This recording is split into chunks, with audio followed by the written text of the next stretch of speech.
welcome to another episode of the U.S. Men's National Soccer Podcast. It's extra time. Tim Greenberg here again, joined by my brother Ryan Greenberg. We have switched sides. We're trying something new in the podcast. Ryan and I, fresh off this Canada game, we did not get a chance to see it in person. We got a lot to talk about. Yes, we do. And before we sort of get into all of that, Ryan and I have had a lot of time to think about what this podcast is, what it's becoming, and what our goal is. And so we just wanted to make sure everybody knew that. There are lots of podcasts out there that will break down lineups, that will look at player stats and touches and their camps overseas. There's podcasts for lots of different things. And Ryan and I really want to keep this as a podcast for fans and by fans, and really just talk about the U.S. men as a national team, diving in a little bit to the federation itself, a little bit into politics, but really just focusing on how we look in form in games, what is it like to be a fan, and something that we're going to talk about a lot tonight, and I'll sort of set the tone with it, how discouraging it has been to have to listen to the American media talk about U.S. soccer. But that's like my 2 cents beforehand. So before we get into that, Ryan, obviously, results aside, right?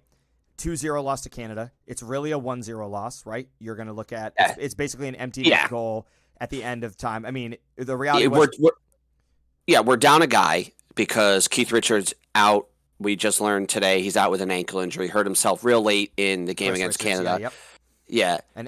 Chris Richards. Yep. And Adams is out with a hamstring injury. Yeah, so we've already used our subs, so we can't sub them. So we're playing down. We're playing down a guy. So we got 9 guys or 10 guys, 9 and a goalie. We're down a goal. We send everything forward to try to get one. We have an okay scoring opportunity. It's not fantastic. It's not anything that I would consider dangerous, but it's there. Canada gets the ball, pushes it right upfield, guys in on a breakaway. Yeah, it's basically it only existed because we needed a goal. Right, and the reality was once we turned the ball over in the half of the field, the game was over. So if Canada had just kicked the ball out of bounds for a throw-in, the game ended too. So correct. Obviously, it's 2-0 as far as like stats go for whatever goal differential might be, goals for, goals against. I don't think I see anything coming to that. So putting the result aside, how did you feel about the game? The same way I felt about almost every other game we've played, including all of our wins, except the Honduras game. The U.S. has lacked the ability to score, period. And when you look at, we have 13 goals in 10 games. Mm-hmm. 4 of those are against Honduras. So if you take those out, we have 9 goals in 9 games. But that could be good enough, right? Couldn't that be good enough? It can be, but it's just showed it's not. Right? We dominated an entire game. Canada has 2 opportunities to score. They score on both.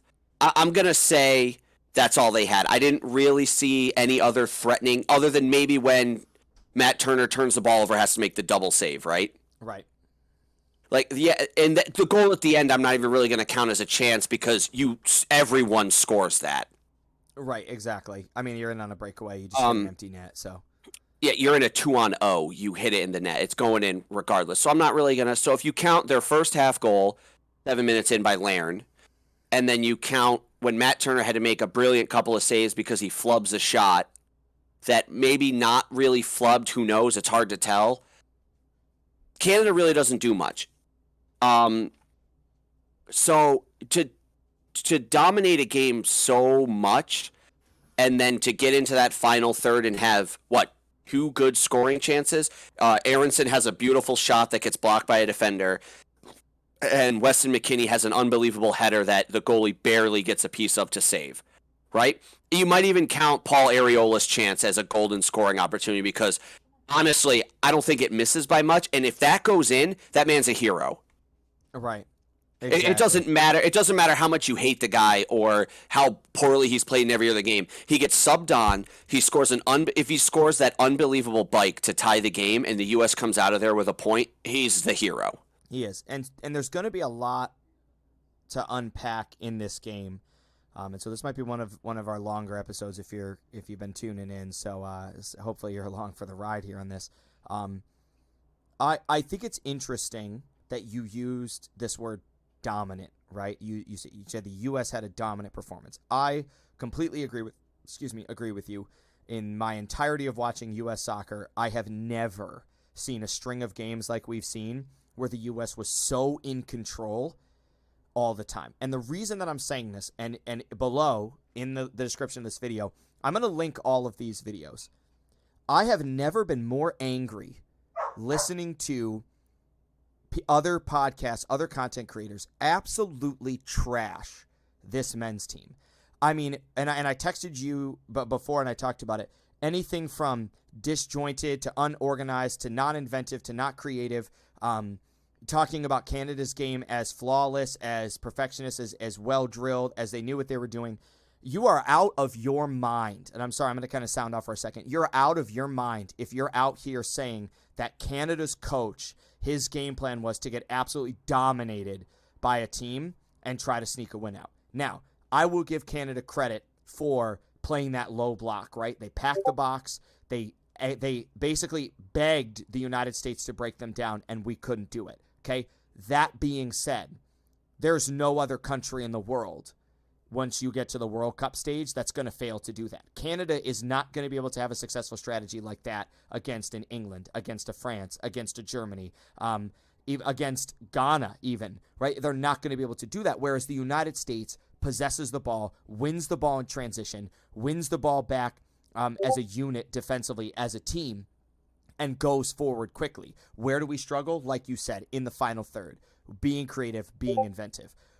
But and I know I'm about to say a lot of stuff, so you're going to have to, try to pick this apart and pick a place to start.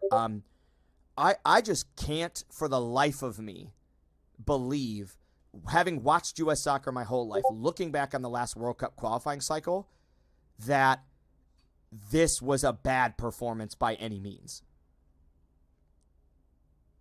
So it's tough because Canada's game plan might have been come into the game, try to play for a draw, right?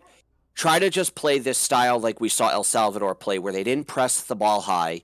They basically let the U.S. attack and basically tried to hold their ground and play for a 0-0 draw. That might have been Canada's idea. Maybe Canada was like, we'll do this, and if we get chances, we'll try to counterattack. And you saw a couple of chances where Canada did counterattack. One, they scored on. Mm-hmm. I mean, technically both were scored on counterattacks. The second one, 2-0, you're going to score. But their first goal comes on a counterattack, and I'm going to say it because I've said it before. Matt Turner is bad with the ball at his feet. I don't care what any other sportscaster, content creator says that it's a great goal kick because it went more than 20 yards. He kicks the ball to no one on his team. Correct. There is not a U.S. player within 20 yards of his initial ball. You cannot tell me that it's the U.S. player's fault for not winning the first ball or the second. They're nowhere near where Matt Turner kicked the ball, and it comes back to bite us. Yes, Miles Robinson stumbles, and Larin gets free and scores a goal that, honestly, I think Turner should have saved. Right? It's not that far from him. Yeah, he gets a hand on it, and he can't get enough of it to not keep it out of the net. Like, I get that you don't know. Like, yeah, his feet weren't planted, and the field's probably not the greatest. They were talking about how it felt like concrete, and that could have been the reason why his goal kick was terrible. But there's a reason you have warm-ups, get a feel for it. But I get that the U.S. players were not there to win the second ball. I get that. And I get Miles Robinson was a couple yards off of his guy, off Larin, when Larin got his ball first, and should have been a little closer to make that play, and maybe Walker Zimmerman would have. But he's not playing. You are. And if Canada's strategy was to just sit back, let the U.S. attack, keep them from scoring, and score on the counterattacks, they did it perfectly. That if that was their strategy, they executed it 100% flawlessly. They let the U.S. attack them, they let the U.S. have all the momentum, and then they scored on a counterattack. Well, right, and so I hear what you're saying, and I'm still going to play this card. I refuse to believe that Canada's performance was anything, right? I really mean this. The United States has played those games, right? We played in like the Nations Cup, like that tournament that comes before the World Cup, and we were up 2-0 against Brazil, and we dropped into a low block, and we tried to just pack the box in, and we lost to Brazil 3-2. I have watched us win games against Germany. I have watched us win games against big name nations where we played that strategy. And I'm going to be honest, I didn't care about the win. I was really disappointed because that style of play doesn't win you World Cups. It doesn't win you more than a game or two. And so, sure, Canada gets 3 points out of this game. And sure, we didn't get 3 points. We're not inventive. Like, we didn't come up with that. We have, and I'm going to be, we can go down this list. Ready? We have Christian Pulisic, Weston McKennie. Those two members of our starting lineup have played, no, sorry, not even. Christian Pulisic played in the last World Cup qualifying cycle. Yes. Right? Is who else in our squad played 4 years ago in the World Cup qualifying cycle? I don't know, did Yedlin or Roldan? Well, I'm talking the starters, right, and the starting lineup. So what makes me frustrated, and I'm going to talk a little bit less about the game for a second and more about this media coverage, is we got a bunch of guys from the former U.S. soccer team that watch these games and just basically use their podium to just bash players for no reason, right? Like they're ripping apart Christian Pulisic because he's our big name player and he's not getting any goals. They're talking about all this young talent overseas, but what are guys doing for the national team? They're talking about how we look disjointed and how Canada's like playing perfect and all this other stuff. I think you guys are just mad because you didn't play this well. Because a performance like this 4 years ago, we would have been like, the media would have been loving it, right? We would have been like, this is the best U.S. soccer team we've ever seen. We're mad because we didn't score goals because you have a bunch of 19 to 23-year-old kids who are playing like their 12th game together, their 7th or 8th World Cup qualifier together because Berhalter can't keep a lineup that's identical until very recently. And we're mad because a 19-year-old in his second World Cup qualifier start can't put the ball in the back of the net. Like, that's what we're upset about. You know what I mean? Like, sure, I understand that we need to be better in the final third, but that's coming. It's coming down the road. If Canada didn't see the ball, El Salvador didn't see the ball, I don't care about that goal that they had in transition. I don't care about their counterattacks because when we play against teams, and we saw this in the games against Mexico. We saw this in the games against Honduras. We're going to see it again in the games against Panama and Costa Rica. We saw it in the games against Jamaica. When we play against teams that try to go back and forth with us, that try to open the pitch up and try to attack, our ball play eats them alive, right? If Canada doesn't get that goal early and they have to stretch the pitch, we're going to win this game. And I think we're going to win this game big. Sure, we didn't have Timothy Weah stretching it on the side, but you know what? They didn't have Alphonso Davies stretching us either. That's tit for tat, and it's neither here nor there, and it's not relevant to me. I was so happy that whole game. Was I frustrated by the result? Yes. Did I wish that we had scored? Yes. Has this been a reoccurring theme in this World Cup qualifying cycle that we can't find it finish in the final third? Yes. We have never played soccer that has been this connected, that has been this in flow. And to have to listen to people say that we aren't connected, that we don't have inventive ideas, that we can't knock the ball around in the midfield, it really truly makes me wonder, as a fan of U.S. soccer, what are you watching? What game did you put on your television so that you could just click the thing on it at the halftime show and then act like a doofus and have everybody give you all this attention? Like, I'm fine if you have a different opinion than me, right? But if you're going to make a statement, and I'll finish with this and I'll give it to you. If you're going to say something, it needs to be at least close to the truth. It needs to have happened. So like an example was when we watched way back in the fall, and I can't remember the player, but they had basically all the touches, right? The U.S. wasn't playing a great first half, and I can't remember who it was, but they had like all of the touches. And the very first comment out of Alexi Lalas's mouth was, this player has been horrid all game and needs to get subbed off because he's not doing anything. And I thought to myself, you could have literally picked anyone else on the field to tear apart. Why did you pick the only player that's playing? Sorry, I'll go to you now. I know I said a lot. That's okay. So I'm going to agree and kind of disagree with your statement of how the U.S. looked really good and our ball movement was fluid. I agree with that. We did unbelievably well in the midfield and our defensive third with the ball. As soon as we got towards their box, it collapses.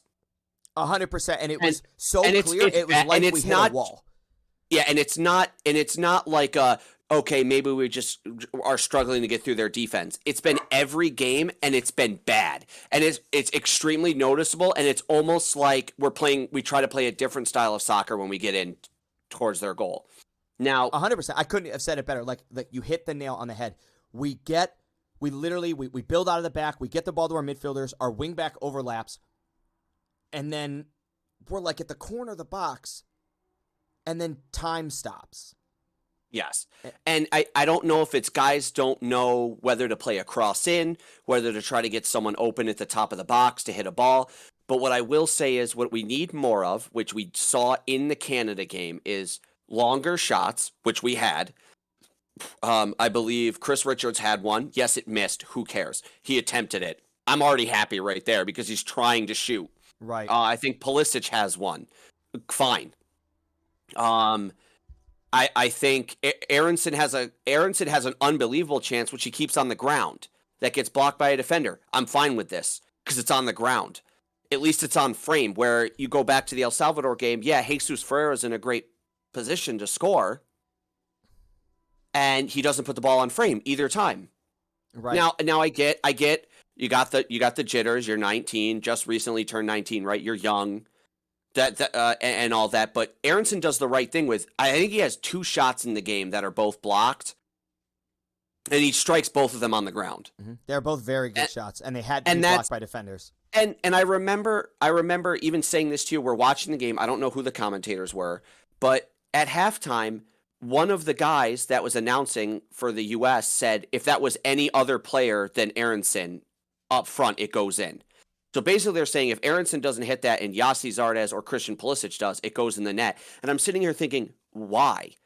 Did you not see Aronson hit that ball exactly the way he wanted to? He hit it perfectly. The defender blocked it. You're trying to tell me if Yossi Zardes hits that, the defender just magically misses the ball? Right. And that's like, it goes to along the lines of what I'm saying is these statements that are not being done in a manner to create constructive criticism of the U.S. national team, right? And this mentality.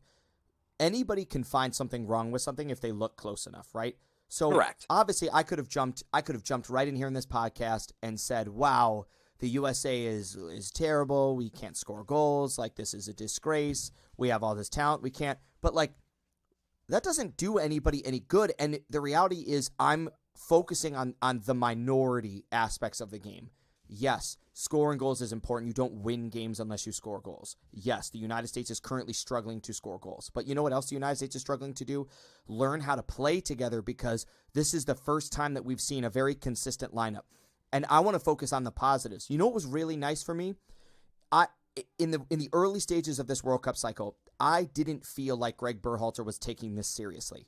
We had way too many changes in our player lineup, from players not just in the camp, but to starting lineup rosters, to substitutions. It seemed all over the place.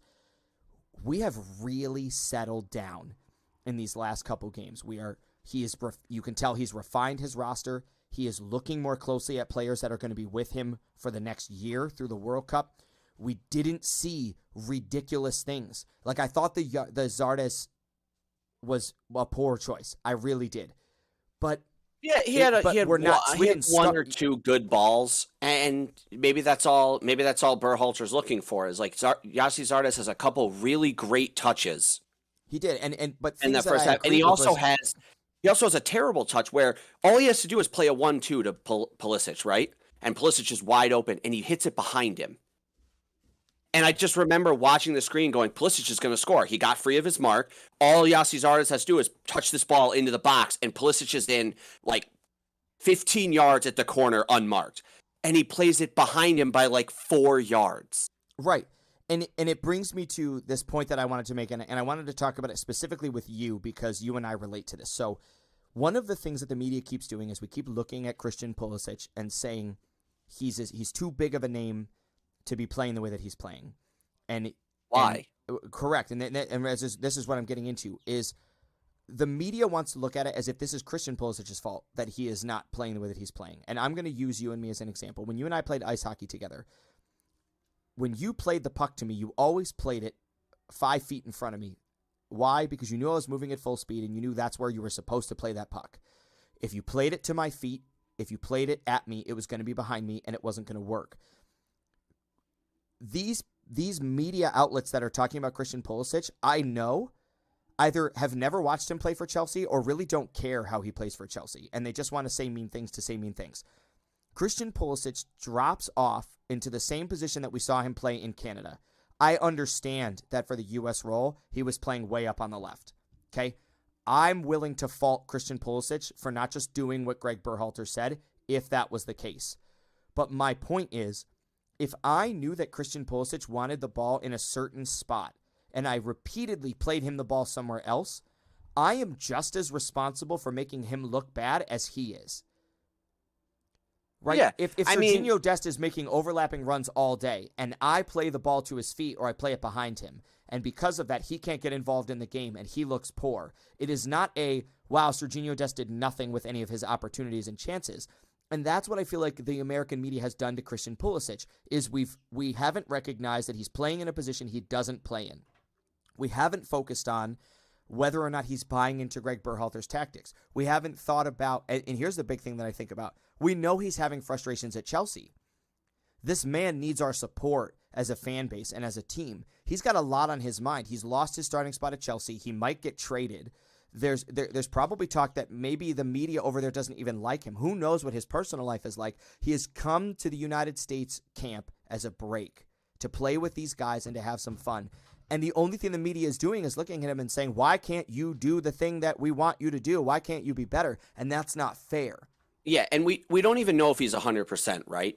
He struggled with injuries. He had missed a bunch of games with injury, and he had been only playing short amount of minutes. And he's still playing short amount of minutes. He gets subbed out in the 60th minute against El Salvador, right? Yes, we're winning. We sub him out. Yes, he plays the whole game against Canada. I get this. But at the same time, you have to think the U.S.'s attacking strategy is we get guys in the box, we try to hit a cross. That's fine. If that's our strategy, stick with it. That's not where Pulisic goes. He doesn't go into the box. Yes, okay, he has scored goals on headers in the box. He scored one against Mexico. That's fine. If he makes the run, he makes the run. But the majority of the time you can see him, he holds up and he stops near the top of the box. That's where he wants the ball.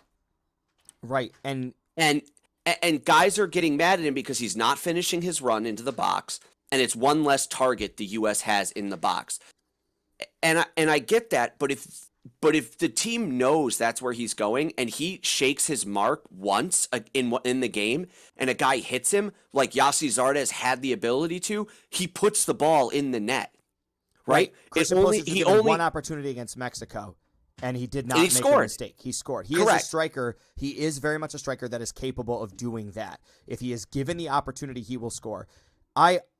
And I wasn't buying into the nonsense of, you remember when he cut in and the guys all creamed him? Yeah, when he was marked by 4 people. Right, he was marked by 4 guys. I listened to a couple different people talk about that, and like it was embarrassing. They were like, he takes a touch and he doesn't cut in, and then he takes another touch, and then he decides to take a third touch and it's a poor touch, and then he gets closed down and he hits a shot that's terrible and it goes on this guy. And I was like, he got the ball. His first touch was around the first man marking him. His second touch was to cut into the box, and then he got closed down by 4 guys. Yeah, and I think that's another problem people don't pay attention to is I believe when we played El Salvador, I could be wrong, but to me it felt like their right back was their best defender. That's the guy marking Pulisic. He's right there. Mm-hmm. Right? When we played Canada, I believe the same thing happened. I believe Canada puts their best guys in the midfield and the defense to mark him. And I think that takes away from he goes to get the ball and already has 2 of Canada's best defenders right on top of him. Yeah, okay, maybe he can beat one of them. That doesn't mean he can beat both of them, and they're going to have support.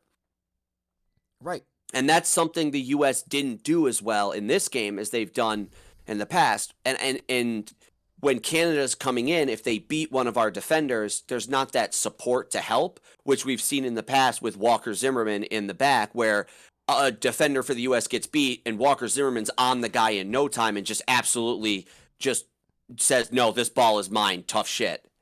Right? You know what I mean? Like, so... Right, and I think you saw early on Miles Robinson trying to find his footing, right? He hasn't played in a couple games. And now he's playing with a center back that he has never played with, right? Him and Chris Richards don't have a match together. And when that ball gets turned over, right, when Matt Turner hits that goal kick, then it gets won. Miles Robinson has that split-second indecision of, am I supposed to be on my guy or not? And he checks to him too late, and he makes a great touch around him, and he hits an okay shot. Yeah, right? And I mean, so Miles, like, I don't, you know, it was okay. It wasn't great. Granted, it goes in, and that's all that matters, right? You don't have to hit super pretty goals. It looked like Matt Turner didn't have his feet placed, and the ball kind of went at him, and it looks like it should have been a fairly, maybe not super routine, but a more routine save than it was. And I don't know what the game looks like if that chance doesn't happen. You know what I mean? And there's another, like, Miles Robinson stumbles there when he turns to chase after Laird. I've seen him run. I've seen them run. Our guys are faster. Guys in CONCACAF, right? Yeah, so I believe if he doesn't stumble, Laird doesn't get a clean shot there. Or get the ball at all. I mean, how many times did we see, and this is another thing, how many times did we see Canada turn the ball over and in 2 or 3 steps get absolutely run down by somebody on the team? I think Laird still gets the ball just because Miles Robinson's on the closer side on TV, so be on Laird's left if Laird's attacking our goal, and the ball is played to Laird's right. Right. I don't think it matters how fast Robinson is there. He's not getting to that ball first. But I think if he doesn't stumble, he's back in time to be at least in front or enough to get a leg and a block on Laird's shot that we don't even have to worry about it. Right. But he stumbles, and that could be the pitch. It could be... when Laird goes to go around him, he gets a little knocked off balance. It happens, but you got to be ready for it, and that's something I don't think would happen to Zimmerman. He's too strong in the back. Zimmerman doesn't get pushed around. I honestly don't think I've ever seen him lose a ball in the air. No, not cleanly anyway. Yeah, so, and I understand that it was a decision Berhalter has to make last second because, as you know, there's 3 changes to the starting lineup. 2 of them were forced. So Timothy Weah obviously can't travel with COVID. Walker Zimmerman, I don't think it was ever said, but it was another one of those decisions where Berhalter had to make the sub because Walker Zimmerman could not play. Right. So all of a sudden, last minute, your coach comes up to you and goes, "Hey, you're going to be starting center back with Chris Richards," and that could be something that he's like, "Whoa, I don't like." Obviously, he knows he can do it. Otherwise, Berhalter wouldn't be putting him there. Mm-hmm. And I think the rest of the game, he did fine. Right? Like, I don't think our back 4 had a problem except for that one opportunity. Right, that one moment. And then the other thing that has happened, and it's actually happened in most of our games, is the United States also has about a 7 to 10 minute struggle once those subs come on. At first, I thought it was just kind of like a fluke, but you and I noticed it in El Salvador when we played the El Salvador game, and we just noticed it against Canada. Canada's chance where Matt Turner had those 2 big saves was just after our substitution. And just after we took out Serginho Dest, which I thought was... That sub right there made me believe Berhalter was playing for a 1-0 loss. Correct. When you subbed out, I mean, we had been so dominant down the left-hand side of the field. Serginho Dest has been either the best or the second best player in the field every single match. I think Weston McKennie has been the best player he has solidified himself as the best player on our roster, no matter what. The good news is this is no longer a roster where we have so we have Weston McKennie and, Weston McKennie, you better do this thing. I thought everybody played great. So to say that Weston McKennie was our best player is by no means saying no one else rose to the challenge. Right. Serginho Dest played absolutely fantastic. So I want to say something that might be a little that might be controversial to you, mm-hmm. and it's just how I feel. So in soccer, numbers mean something, right? Correct. Like your number 4 or your number 6 is your what, defensive midfielder? It's typically your center defensive midfielder, but today it was number 4 in Adams. Yeah, right? So your number 9 is your goal scorer, which right now we have on Yossi Zardes. Number 10 is your playmaker. I personally believe, and just having watched him play the last, I don't know, 5 or 6 World Cup qualifying games, that Weston McKennie generates more solid scoring opportunities than anyone else on the field. Mm-hmm. I agree, 100%. I could see him taking the number 10. Right. And because I think he's a better playmaker. In a spot where he's successful. Christian Pulisic is not, and it could be his fault, right? It could be that Christian is refusing to buy into Berhalter's tactics. Berhalter wants him stretching the defense out on the left, right? But he's playing with Anthony Robinson, who gets way out on the left. So the only thing that Christian can do is tuck in. And Christian likes tucking in. He likes tucking into that spot. We just haven't had enough games together where the guys know where everybody's running. But I don't think it's controversial at all. I agree. He has shown to me that he is, even when the U.S. looks discouraged, and there were moments in the Canada game where the U.S. looked discouraged,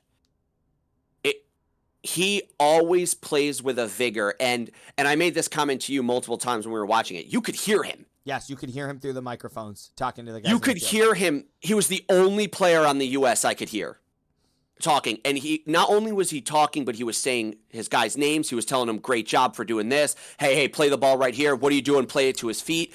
I told Tim at one point, he said, he told Anthony Robinson, play the ball all the way across to Reggie Cannon.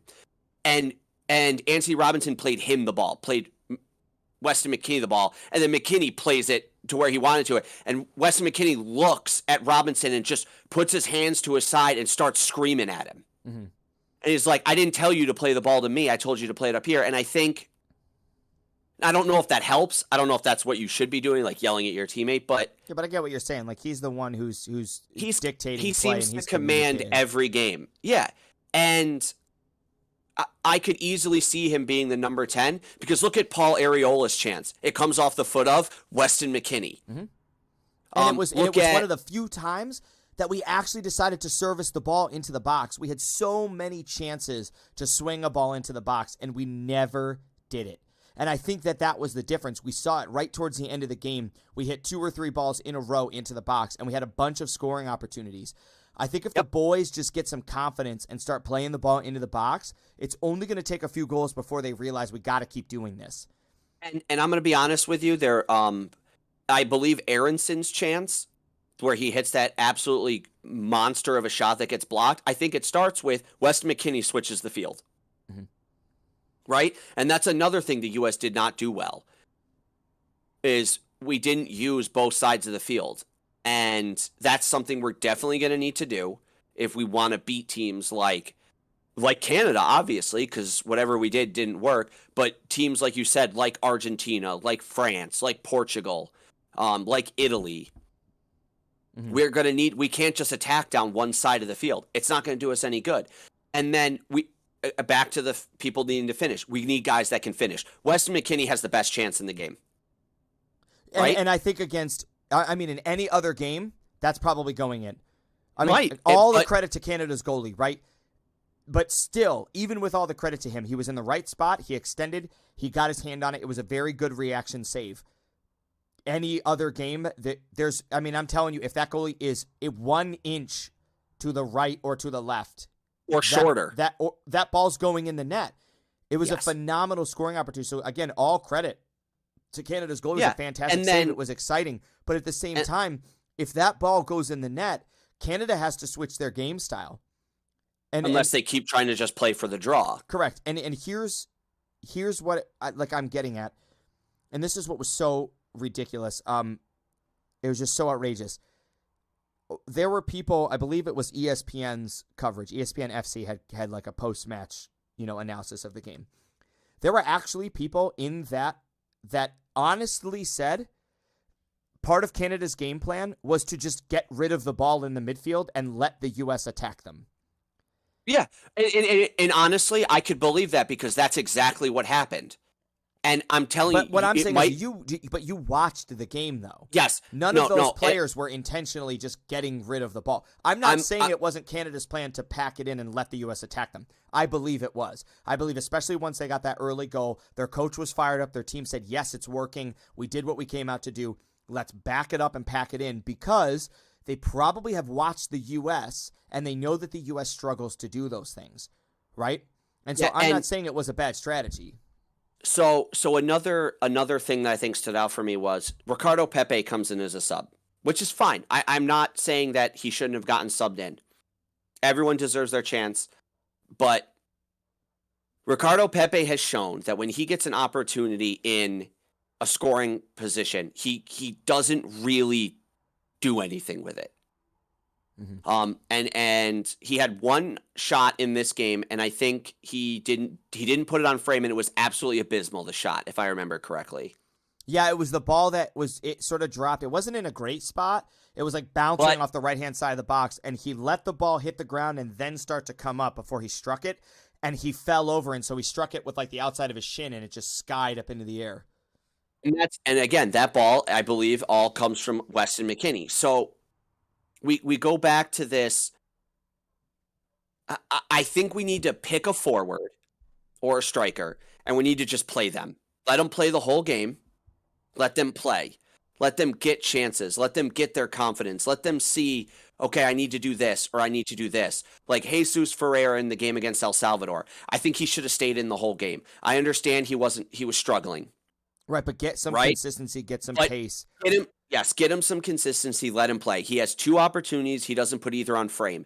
Tell him at halftime, look, I don't want to sub you out. Keep playing, but we want shots on frame. See what happens. Just let him get minutes under his belt, because out of all of our strikers, the average age is like 21? If you take Yassi Zardes out, right? The average age is like 21. That's not a lot. Right. Let him play. Let them get balls. Let them just try things so that they get an idea of what's going to work and what's not. Yeah, okay, Jesus Ferreira is small. The U.S.'s idea of attacking is playing balls into the box, trying to win headers, because we excel at winning balls in the air, because we have guys like Yassi Zardes, who's great in the air. As much as I don't like him, he's good in the air. Weston McKennie, Walker Zimmerman, even Pasilic is great in the air. So the U.S.'s strategy is we play these balls to the wing, put it across, try to score. Jesus Ferreira is not going to be good there. He's 5'6".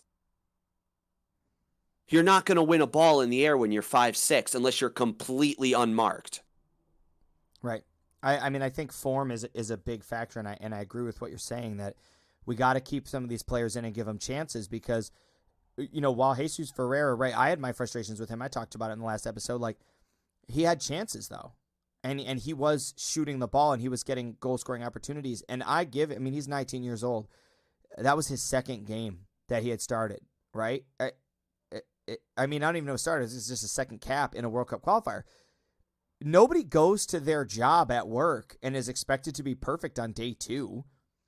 You know what I mean? Like, that's basically what we're doing and what we're asking for. And I know that this is a little bit off topic, but if you're a fan of U.S. soccer and you're actually watching what's going on, I'm going to read you a couple of these titles. And I just want you to think about them for a second. Okay? So the first one, U.S. caught cold in Canada. What were we doing in Canada? We were playing soccer. What happened to us? U.S. national team is soft. These are the titles of all of the videos that you get when you search U.S. soccer on YouTube for all of the post-match analysis. And you know what? When you listen to these people, 50% of it is good points.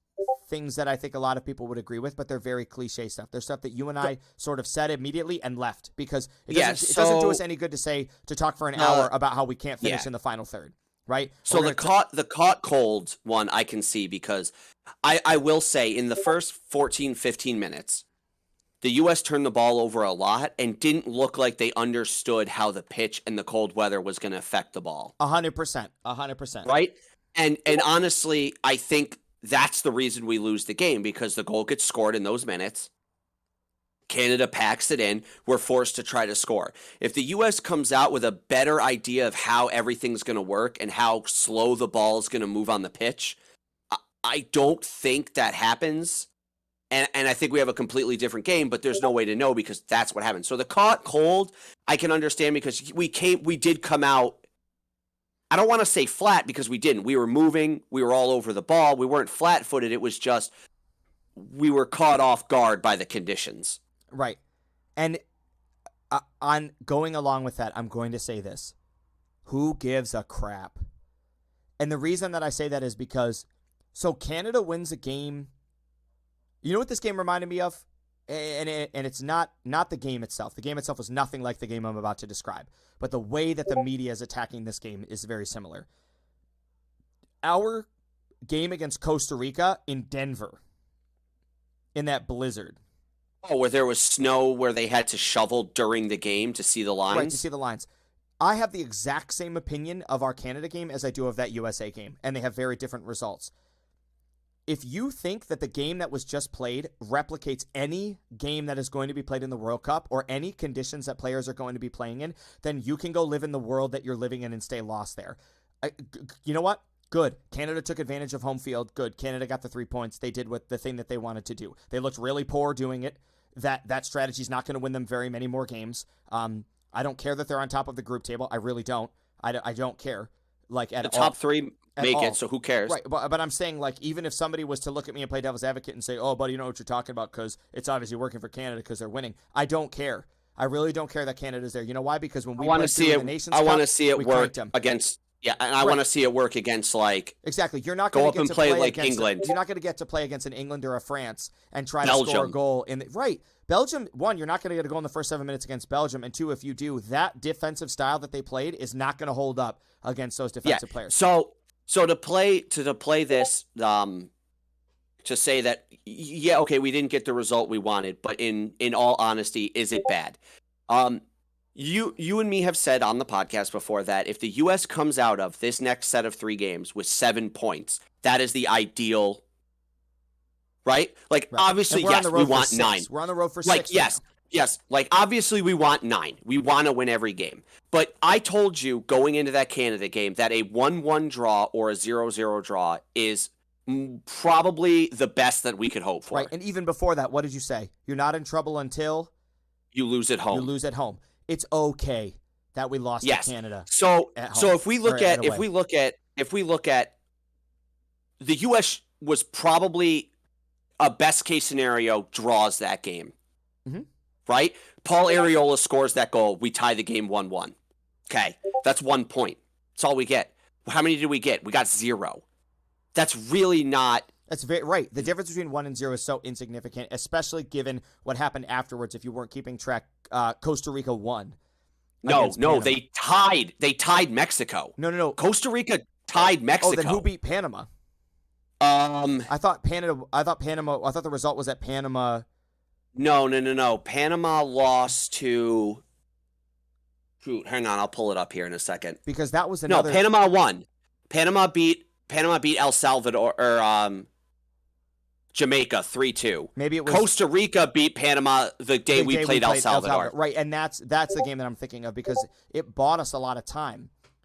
But Costa Rica tied Mexico 0-0. Mm-hmm. Right? And to go back to something like that's not easy. Mexico's been a good team. But that really bails us out because now not only do we not fall behind Mexico in the standings, we're still ahead of Mexico, but Costa Rica doesn't gain as much ground as they could have. Right. If Costa Rica beats Mexico, we're looking at that last qualifying window as we got to beat Costa Rica or at least draw them.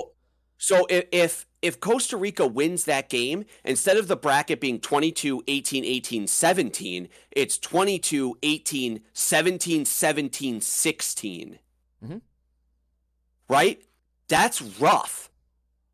So that's a huge draw for the U.S. coming off losing to Canada. Like that, with a loss to Canada, that is the best possible outcome for the Costa Rica-Mexico game. It is. For any U.S. fan. Like, I get it. You're upset you lost to Canada. Canada's atop the group. Let's just say, out of curiosity, let's just put it in. They are the best team right now. Right. Like, you can't argue with that. They're sitting on top of the group. They beat us. They're it. Whether they look like they were better than us or not, if you just say Canada's at the top of the group, they're the best team, is it really bad the U.S. lost to the best team?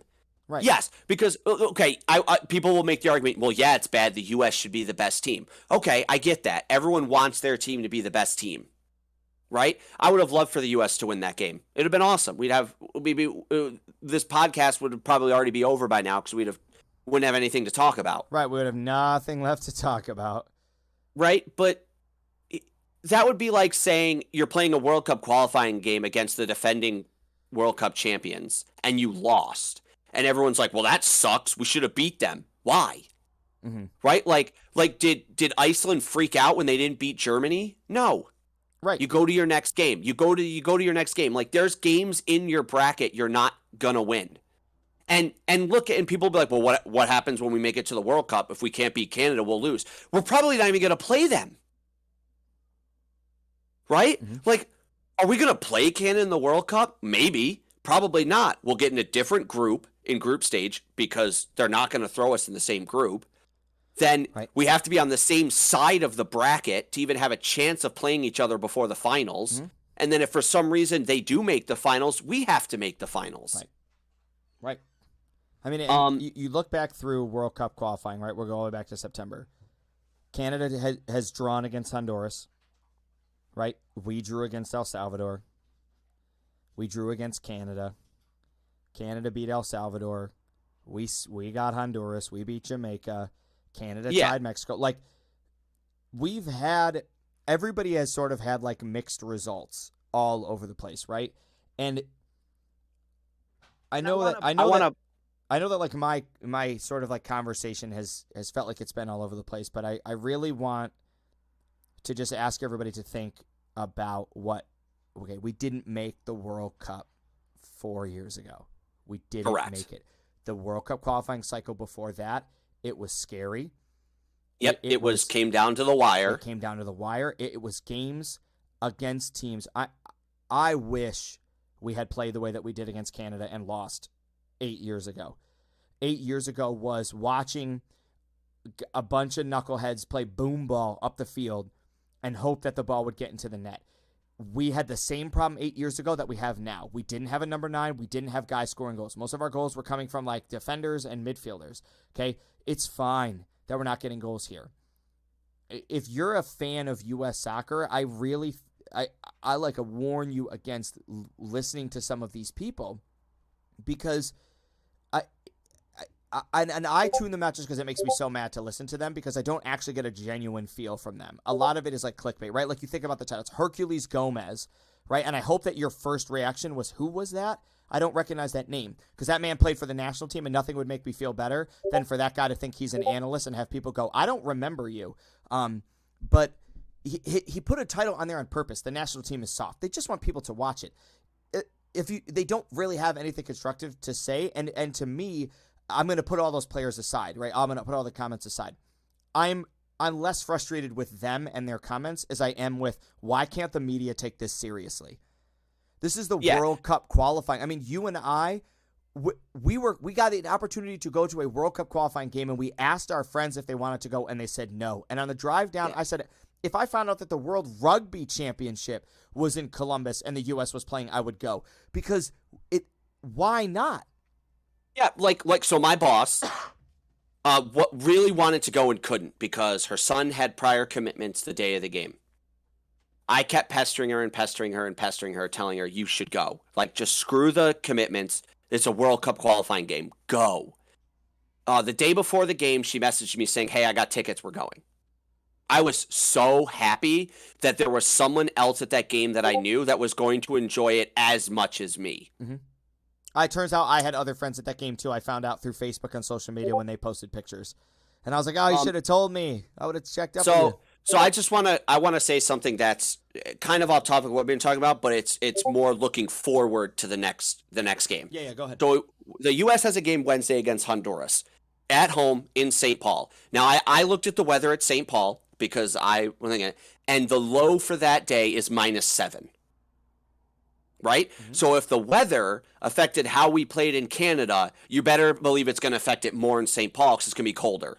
It's going to affect Honduras, too. Which, yes. I'm going to go on the record as saying I'm not a fan of this. I'm not a fan of this. I think that the U.S. I understand should be playing this why game in San Antonio or playing this game in Nashville. Like, I think it's silly that we are playing a game in an area. Do you know why?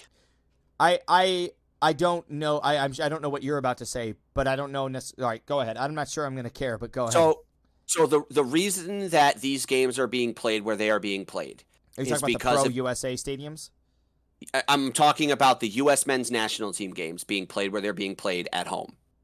Is because not of weather, but because if they play them farther south, we don't have home field. Oh, 100%. Because there will be more fans of the other team than us. And Greg Berhalter did not want that. Right, and I remember I mentioned that before, and I agree with that. Like, I like that when we went to Columbus, it was us.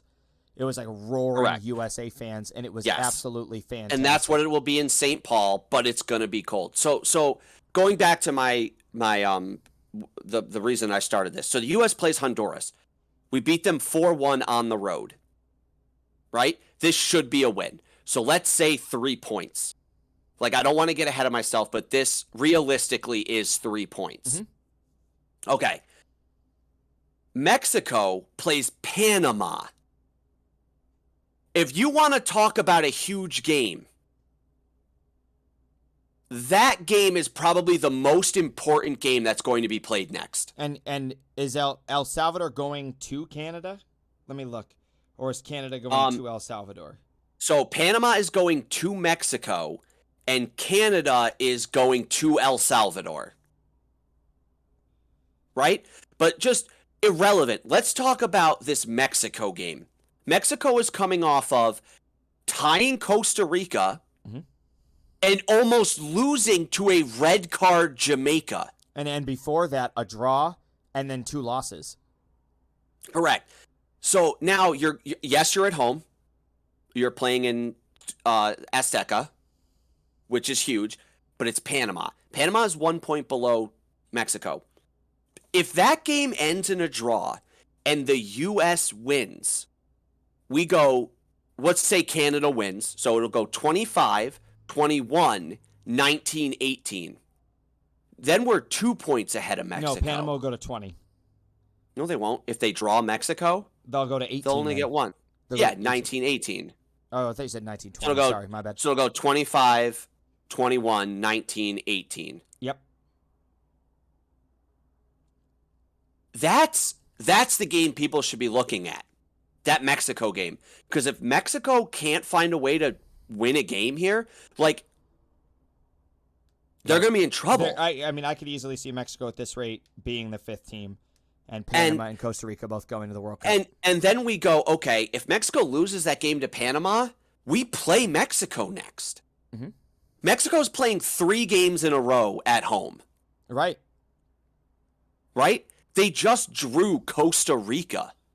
Because right now, if we play Mexico and we lose to them, it's going to be rough. Right? It's going to be rough. Yes. But and the last time Mexico played Panama, the game ended 1-1. Right? Mm-hmm.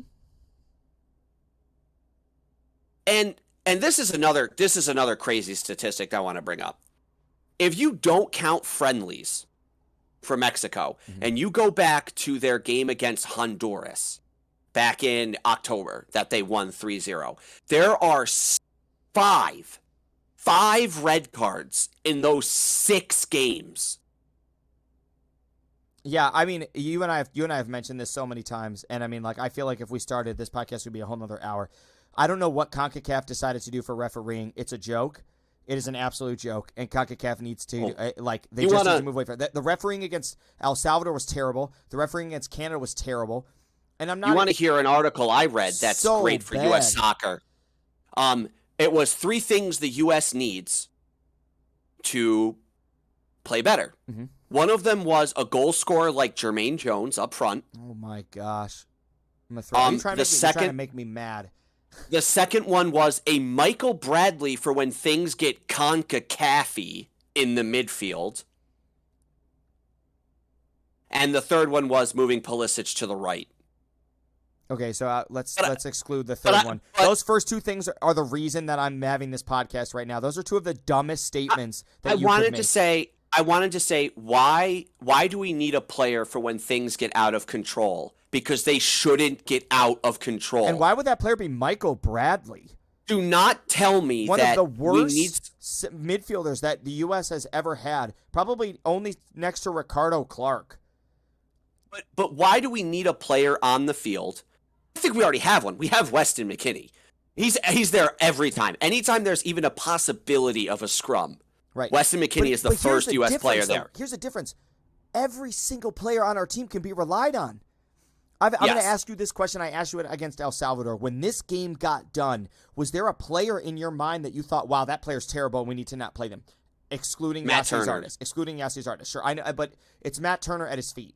And I'm not saying Matt Turner played a great game, right? And I could give you Matt Turner. But outside of Yassi Zardes, I don't think there was a single player that I was like, oh, my gosh, why are we playing this guy? Like, what is he doing? Yeah.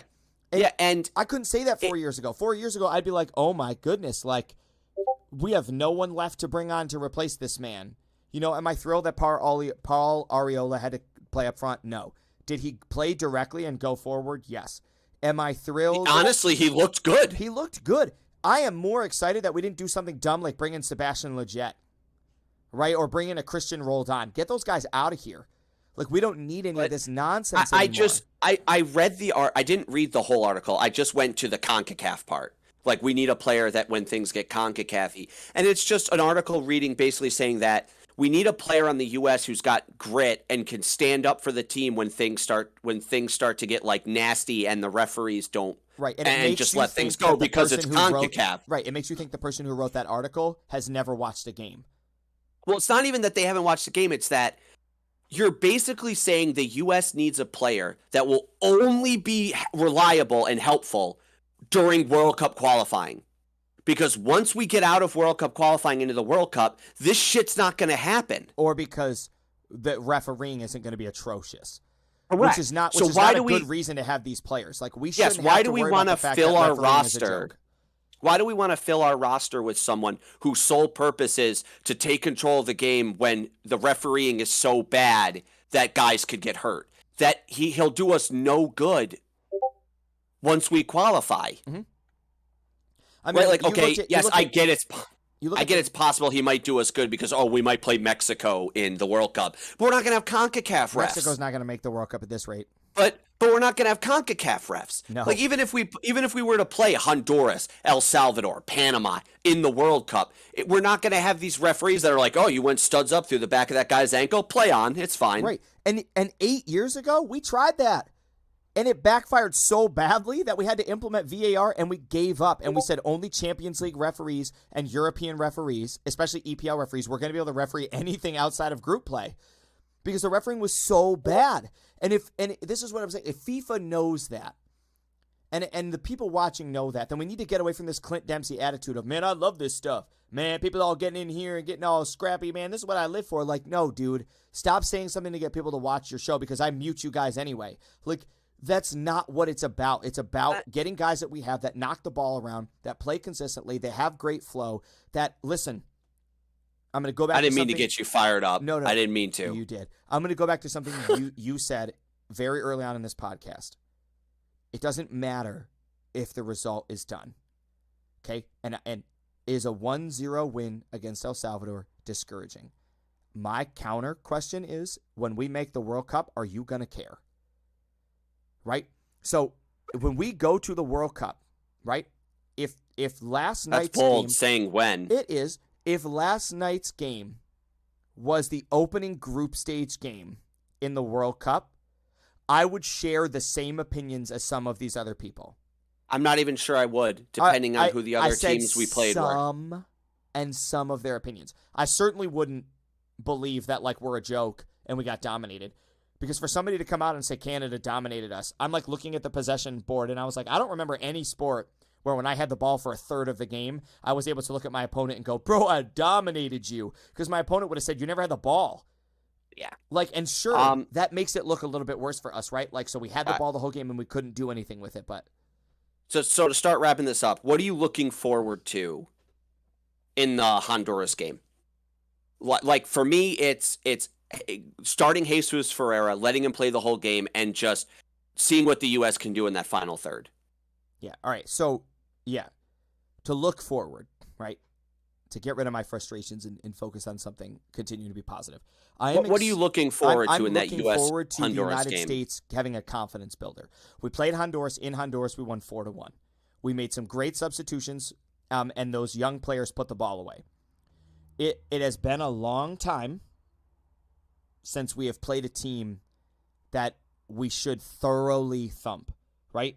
I mean, I understand we should have thoroughly thumped El Salvador, but we got the win, so it's fine. We dominated play, it's fine. But this will be a good chance for our young guys to get some form, to get goals under their belt, and this is what I'm hoping. I'm hoping we shoot the ball. Yes. I want us to shoot the ball because Let 'em I shoot. really think that's the only thing we're missing. I think if we had seen a lot of shots in the Canada game on target and more shots in the El Salvador game, the scores would have been runaways. You know what I mean? Yeah. And I know that you and I talked about like the refereeing and stuff. That we got to get rid of that, right? Like if we can just put the ball in the back of the net, then it won't matter. What I don't want to see and what I'm worried about is I'm worried that we're going to get to that 35-minute mark again because we've seen now in back-to-back games, that's where we hit our first spurt of we're unsure, right? Between 35 and about 39 minutes, we tend to fall into the slump. I'm worried that we're going to get to that mark again and we're not going to have scored a goal. And we're going to be left asking the question, is this going to be a reoccurring theme? Because losing to Canada is okay. Canada's the number one team in the group. Losing to Honduras or tying is not. Is not, right? Tying. Correct. I mean, the reality was tying Jamaica really wasn't. But again, we got 4 points. So this is we need 3 points. Right, because you don't want to be in a situation where you're stuck trying to beat Costa Rica, trying to beat Panama, and trying to beat Mexico because I believe a bunch of those games are on the road. The only game at home is Panama. The Mexico game's on the road, and the Costa Rica game is on the road. And the Costa Rica game is the last game that you're playing. And I promise you, Costa Rica is going to be in a dangerous spot. Yeah, I'm hoping that Costa Rica game we don't need, right? Because, the best case scenario is we beat Honduras, tie Mexico, beat Panama, go into Costa Rica knowing even if we lose the game, we make the World Cup, and then not needing. Like that would be a huge weight off my shoulder to not have to be like, oh God, the U.S. needs at least a point in this game, otherwise we don't make it.